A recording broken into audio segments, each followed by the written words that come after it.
Greetings, friends. I'm going to discuss my understanding of managerialism.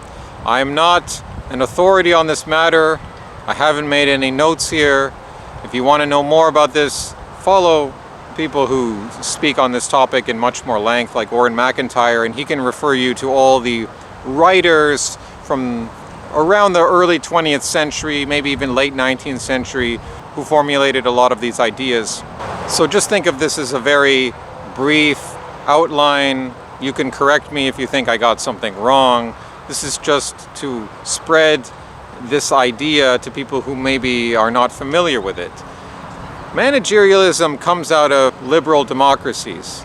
Once you overthrow the monarch, you're replaced with a secular system that has to have bureaucrats managing government affairs, making sure the citizens' rights are respected. Well, I mean, if you can pay for them in the courts, but dealing with all the entailments of having a liberal democracy, all the petitions, all the taxes, the penalties, the government programs. All of these things require armies of bureaucrats, thousands upon thousands upon thousands of bureaucrats. Actually, far more government personnel than a monarchy would ever entail. Before the French Revolution, there were a few thousand people in Versailles, the court of Louis the 14th or 15th or 16th or whoever it was at that time. Maybe you can accuse that court of being corrupt, of being inefficient, but it was relatively small compared to anything that would come with modernity. And though government officials could do some pretty draconian things that would not be approved by people who champion human rights today, the fact of the matter was, power and the arm of the state could not get into your face the way it could with modern liberal democracies and the bureaucracies that they entail. No traditional monarchy could ever impose on your life the way these bureaucrats could.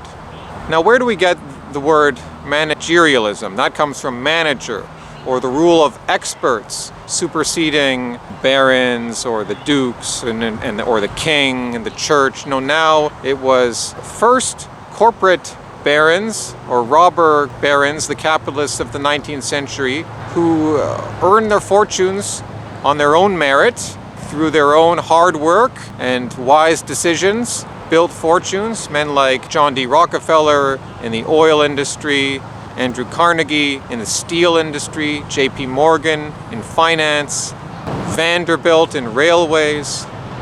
These were the true capitalists that built their companies.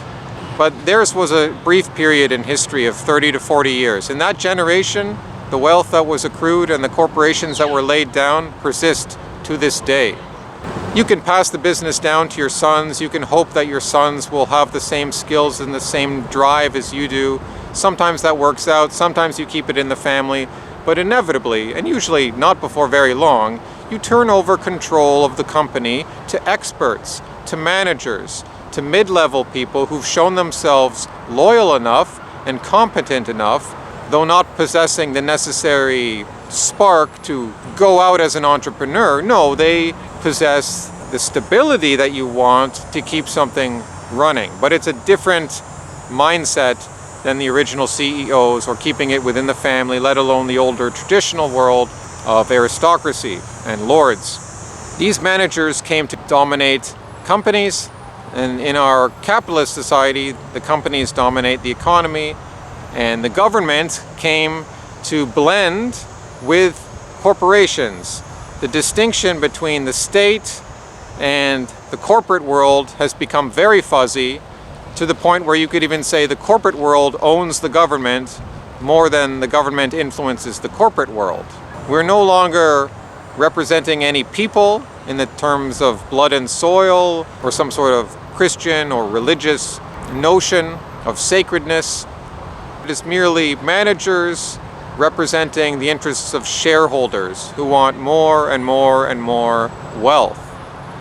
The country becomes a hedge fund for managers to tend. In a nutshell, that's where we find ourselves. And this is parallel to the term technocracy. Perhaps technocracy and managerialism are synonymous.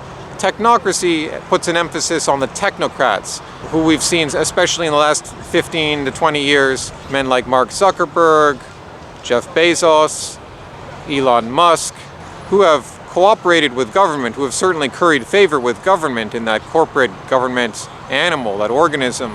But they have driven the technology, certainly digital technologies, as the forefront of the economy and power, therefore, in the stock market.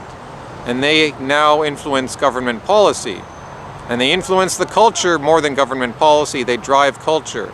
The technocrats are like the old capitalists of old. They've been able to start some things anew. Not exactly. I know Zuckerberg had a lot of help. These guys all rose to where they were with government assistance, but still they had that drive and that intelligence that does parallel what we saw in the late 19th century, and we still see throughout history, but just not to the point where you're really going to make it big. Like, you can have that drive as an entrepreneur today, but are you going to become a multi-millionaire or billionaire? Those chances are less these days. Nonetheless, the technocratic environment blends in with managers, because technocracy is about efficiencies as well. This isn't about getting us in tune with God or our roots or some deep traditions of our people.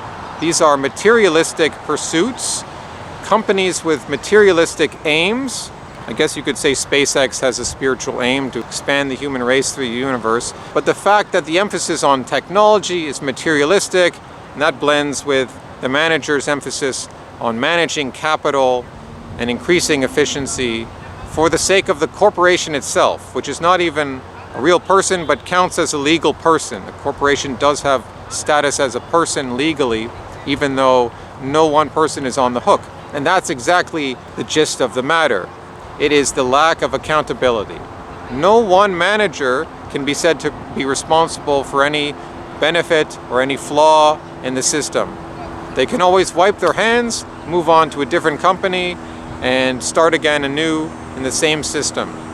Even if they cause failures in companies or in governments, the powers that they work for are often okay with these failures. If it shapes the market in a certain way, if it shapes the culture in a certain way, they're willing to lose money. We've seen many companies that will do this for years after years after years. They have yet lots of money coming into them, and their share prices continue to rise. I believe that was the case with Amazon even 10, 15 years ago. It was operating at a loss, but people continued to buy into it because they saw that it was the future. Indeed, everyone would be ordering on Amazon as they are today. But it's the lack of accountability, which is similar to the way politicians come and go these days. Politicians now exist in a similar fashion to these managers. Politicians can come and go, there's no real accountability.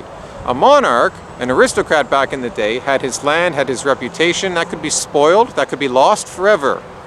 Not so with these modern politicians. They can cause huge disasters, and yet they'll be hired somewhere else, whether by the same political party later, or a bank, or an investment firm, or a consulting firm, or any of these nebulous companies like McKinsey that did absolutely nothing but was this integral part of the modern corporate culture. Oh, we'll restructure your company, we'll reorganize it. So McKinsey, or is it just Kinsey? They would go around since the mid-20th century and reorganizing companies, layoffs and things, and sometimes they were successful in making the company more productive, profitable, sometimes not, almost equally as not. But yet that approach of having this detached third party come in and audit you and dissect through you is the same sort of detached environment we find ourselves in managerialism. The experts take over, the managers take over, and yet they are accountable to no one. The system itself becomes a ravenous beast. The capitalistic totalitarian system, which encompasses more than just capitalism, communism, that sort of materialistic system that has come out of the modern world into post-modernity or meta-modernity now, is a system which will devour the human spirit as it will devour the beauty of the physical earth. It cannot be contained. This is the deep state that we talk about. Again, the deep state is similar to managerialism, although there is perhaps some difference in that the deep state, some of them could think of themselves as like old-fashioned barons. Like, I'm just going to hold on to my post here as director of the CIA or whatever government agency, and presidents will come and go, but I'll still be here controlling the real levers of power, at least in my domain. I can't control all the levers, but these bureaucrats, these managers, these technocrats, these deep state actors can stop pipelines flowing, whether literally or metaphorically, stop political developments from occurring. That's what happened to Trump during his first presidency. He was thwarted at every stage by the deep state. This is a symptom of managerialism. The basic idea is no one man controls the system or wants to control the system, or even if they want to stop something, has the power to really stop them. Like, there couldn't be any unified decision on what to do with Joe Biden for a long time within the Democratic Party. Now, eventually they did come to a decision, but it was very difficult for them because of this diffuse nature of power. Perhaps there are some families ultimately in control, but we don't know who they are.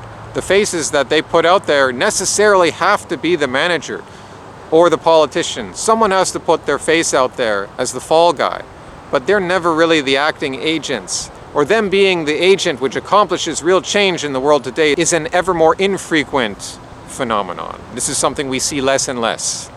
Managerialism is similar to the Borg in Star Trek. It carries the logic of the Federation forward a few hundred years and becomes a cold, calculating, mechanical, ravenous animal. It has no soul, it has no feeling, but it's very good at what it does. It's also unstable, it has to keep expanding. This is the beast we've allowed to grow with managerialism. Hasta luego, amigos!